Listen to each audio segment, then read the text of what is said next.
मतदारसंघामध्ये पंकजा मुंडे यांचे समर्थक आणि भाजपचे बंडखोर गुलशन मुंडे यांनी मोठी रॅली काढलेली आहे आणि माझ्या पाठीमागे दाखवायचा प्रयत्न करतोय मी। ही जी रॅली आहे या रॅलीमध्ये हे शक्ती प्रदर्शन केलं जातं। विशेष म्हणजे हे शक्ती प्रदर्शन करत असताना धनंजय मुंडे आणि पंकजा मुंडे याचबरोबर स्वर्गीय लोकनेते गोपीनाथ मुंडे साहेब यांचे फोटो याच्यामध्ये दाखवले जात आहेत। त्याचबरोबर इथं जे माजलगाव शक्ती मतदारसंघामध्ये आपण पाहिलं तर शक्ती प्रदर्शन करत असताना महायुतीचे जे काही उमेदवार आहेत प्रकाश सोळंके यांची खूप मोठी अडचण निर्माण झालेली।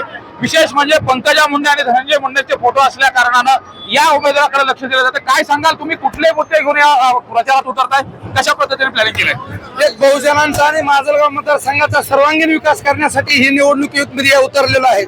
सर्वसामान्य लोकांना ह्या मतदारसंघामध्ये बहुजनाला आजपर्यंत संधी भेटली नाही।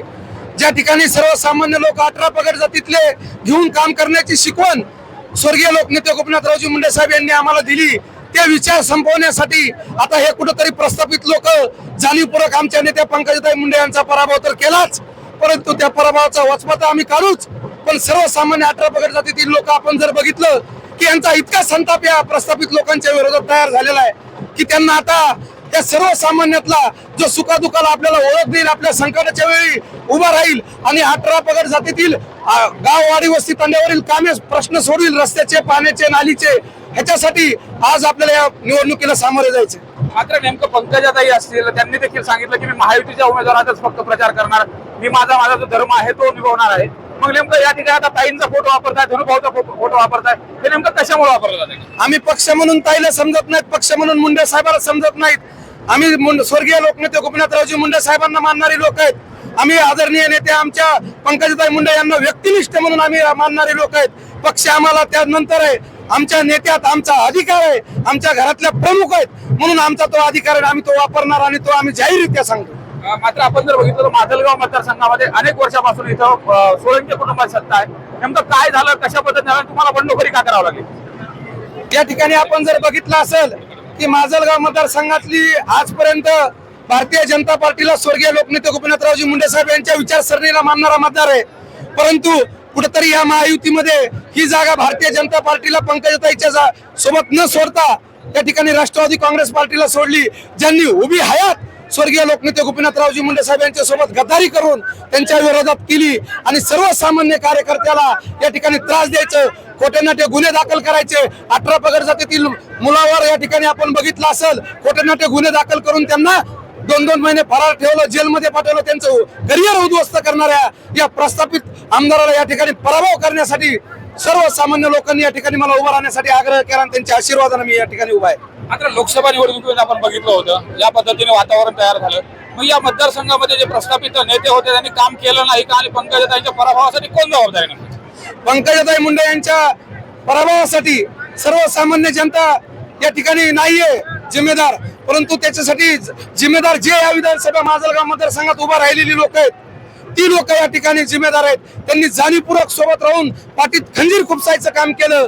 सर्वसामान्य लोकांच्या मनात जो सरकारविषयी राग होता तो वेगळा भाग होता, परंतु यांनीही त्याला खत पाणी घालायचं काम केलं आणि मुंडे साहेबांचे विचार आणि मुंडे साहेबांचं घर राजकारणातून संपलं पाहिजे हे स्वप्न त्यांनी दिवा स्वप्न पाहिले, ते स्वप्न त्यांचं मोडून काढण्यासाठी आणि त्यांचा राजकारणातून त्यांचं हद्दपार करण्यासाठी या निवडणुकीमध्ये आम्ही उतरलो। या तुमच्या या लढ्यामध्ये भाजपचे सोबत आहेत का पंकजा मुंडे समर्थक सोबत आहेत का, नेमकं कोण कोण तुमच्या सोबत आहे, कशा पद्धतीने परिवर्तन होणार आहे? सर्व भारतीय जनता पार्टीचे 18 पगड जातीतील धर्मातील लोक माझ्या सोबत आहेत आणि त्यांनीच मला सांगितलं आणि त्यांच्या आग्रह खातर आणि त्यांच्या आशीर्वादानेच ही निवडणूक मी लढवतोय। कसं परिवर्तन असेल 13 तारखेला आणि काय आव्हान असेल, एकंदरीतच समोरचे जर उमेदवार बघितलं ते कशा पद्धतीने आहेत आणि तुमचा लढा कसा आहे? आता समोरच्या उमेदवारांनी गेल्या पंचवार्षिकला डिक्लेअर केलं की माझी ही शेवटची निवडणूक आहे, लोकात गेले, भावनिक वातावरण तयार केलं आणि थोड्या फार मतांनी त्यांचा विजय झाला। नंतरही त्यांचं वय होऊनही त्याच देशवर्तीने सूडवर्तीने वागणूक केली।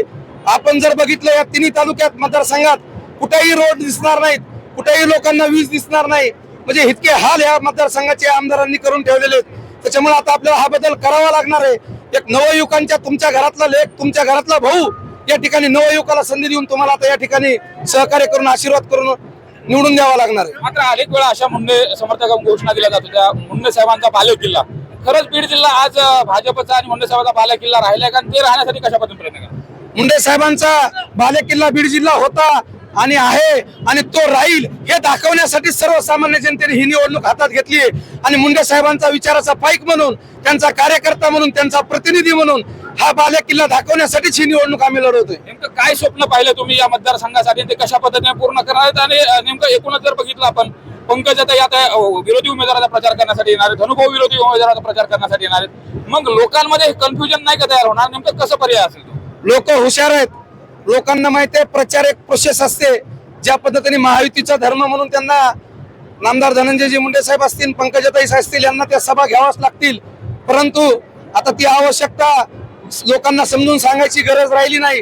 लोक आता त्या पद्धतीने सक्षम आणि जागृत आहेत की ती कुठल्याही गोष्टी झाल्या तर लोकांनी ठरवलंय की या प्रस्थापित लोकांना मतदान करायचं नाही. एवढंच ओबीसी बांधव म्हणून नाही तर मराठा समाजातल्या दलित मुस्लिम बांधवांनी सुद्धा ठरवलंय की या प्रस्थापित लोकांना निवडून द्यायचं नाही, सर्वसामान्याला निवडून देऊन या मतदारसंघात बदल करून एक हक्काचा माणूस, एक हक्काचा युवक या ठिकाणी निवडून द्यायचं त्यांनी ठरवलंय. जर पंकजाताईने तुम्हाला काय सांगायचा प्रयत्न केला, तुम्ही त्यांच्या संदर्भातलं काय ऐकणार का?